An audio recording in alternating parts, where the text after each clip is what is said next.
Hello everyone. Thanks a lot for subscribing my channel and liking the videos.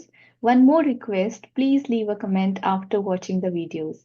Today we will learn about the equivalent fractions. For example, 1 by 2, 2 by 4, 4 by 8, 8 by 16, 16 by 32. These all are equivalent fractions. Means if I will simplify 2 by 4, 4 by 8, 8 by 16, 16 by 32, finally I will be getting 1 by 2. For example, 2 by 4, if I will simplify it, I'll divide it with 2, I'll divide it with 2, I'll get 1 by 2. Similarly, 4 by 8, I can simplify it with 4, and if I divide both numerator and denominator with 4, I will get 1 by 2. Similarly, you can see 8 by 16 also can be simplified to 1 by 2. 16 by 32 can be simplified to 1 by 2. That means these all are equivalent fractions. So equivalent fractions can be achieved by multiplying numerator and denominator or dividing numerator and denominator by same number. Here we are dividing numerator and denominator with the same number. If I will do 1 by 2 into 8 into 8, I'll get 8 over 16. So here I'm multiplying numerator and denominator with the same number to get an equivalent fraction. Now here on the screen you can see the different questions. We will use the same method. Either we will multiply or either we will divide to find out what numbers will come in the missing places.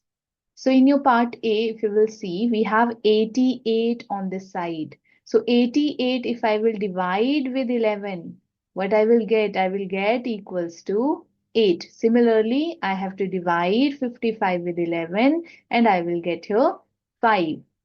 In part B, they have given us 6 and on the other side they have given us 18. So smaller number, bigger number. So I need to check what number I needs to multiply to get 18. So that means 3. Similar number I will multiply with 5. So the missing number is 15.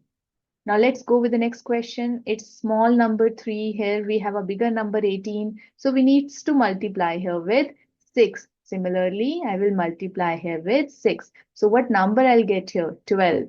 Now here also I need to multiply with 3.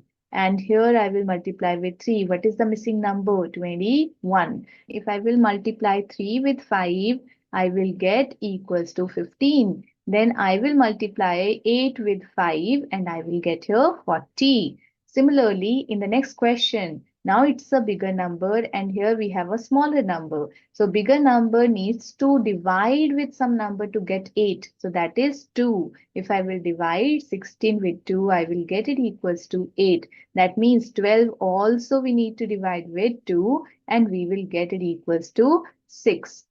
In the next question also, if you will see, this is a bigger number, this is a smaller number. We need to divide 25 with 5. When we divide it, we will get 5. Similarly, we need to divide the numerator with 5. And finally, what I'll get? I'll get here 7. So that is how we can solve questions related to the equivalent fractions. If you like the video, do not forget to hit the like and the subscribe button. Thanks for watching.